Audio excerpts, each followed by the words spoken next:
আসসালামু আলাইকুম। Hello everyone, সবাই কেমন আছেন? ফের চলে এলাম নতুন একটা ভিডিও নিয়ে।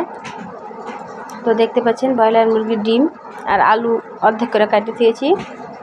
এখন এগুলাকে সিদ্ধ করতে দেব। সুন্দরভাবে ফুটছে গড়গড় করে। তো আজকে রান্না করব ডিম আর আলু। তো আশা করি আপনারা ভিডিওটা স্কিপ না করে শেষ পর্যন্তই দেখবেন আর সুন্দর সুন্দর কমেন্ট করে জানাবেন কেমন হলো রান্না, আর একটা লাইক আর একটা সাবস্ক্রাইব করে দেবেন। তো ডিমগুলাকে খোসা ছড়িয়ে নিয়েছি। খোসা ছড়িয়ে নিয়ে তখন ভাজে নেব। এখন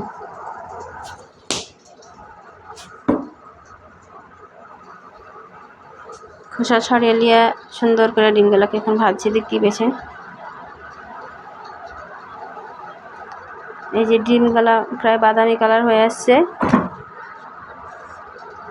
আর একটু লালচে ভাব হলে নামিয়ে দেবো ডিমগুলাকে।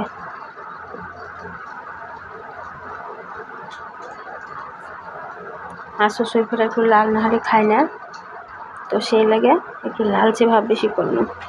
এখন সব মশলা বাটার, পেঁয়াজ রসুন আদা জিরা আর মরিচের গুঁড়া, হলুদের গুঁড়া আর ধনের গুঁড়া সব একসাথে মিশ্রিত করে ইয়েটাকে ভালো করে মশলাটাকে কষিয়ে নিলাম। কষিয়ে নিয়ে মেশ করে দিয়েছিল যে আলুটা, ওই আলুটা ভালো করে কষিয়ে নেব।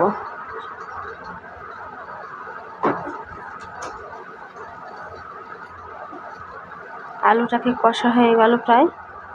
এখন পরিমাণ মতন পানি দিয়ে দেবো।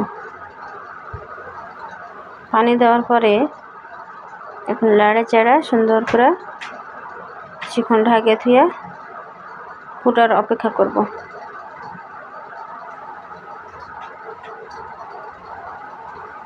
এই যে ফুটতে লেগেছে, এখন এই যে ভাজে থাকা ডিমগুলো ছেড়ে দেবো ভিতরে।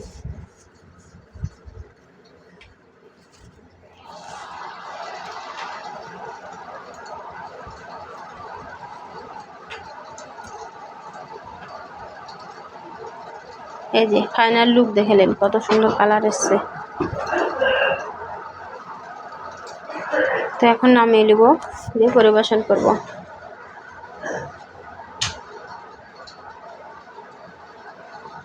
দেখেন কত সুন্দর হয়েছে। রস খুব একটা বেশি নাই, আলুতে রস কিছুটা টানবে, এভাবেই হালকা রস থাকতে নামিয়ে নেব। না তো বেশি রস শুকালে কিন্তু ঝোল একদম ইয়ে হয়ে যাবে। এই যে দেখেন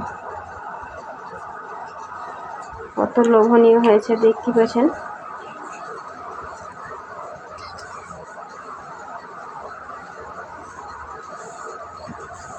খুব মজা হয়েছে। গরম গরম ভাতে এটা পরিবেশন করতে এত মজা লাগে, ঠান্ডা হয়ে গেলে কিন্তু খুব ভালো লাগে খেতে ডিম আর আলু।